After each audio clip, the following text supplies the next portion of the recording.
อยู่ไปเร็วมาเร็วมากเพราะว่าเจ้าสตาร์ลิงกลับมาอาบน้ำในบ่อเล็กๆนะคะก็คือจะเปลี่ยนหลายรอบมากเพราะว่าพวกเจ้านกอะค่ะก็คือจะมา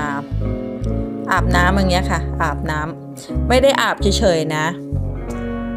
อาบเสร็จพูด้วย ก็ต้องล้างทำความสะอาดให้ใหม่ดูนกฟังเพลงก็จิบกาแฟไปหรือว่าจิบชาไปนะคะก็ความสุขของคนเราไม่เหมือนกันเนาะปล่อยใจว่างเปล่า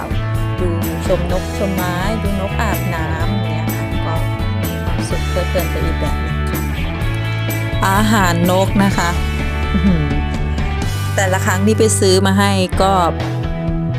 เยอะเหมือนกันค่ะก็ประมาณถ้าเป็นเงินไทยก็ประมาณ 4-5 พันหรือเปล่าไม่แน่ใจไม่น่าจะถึงนะ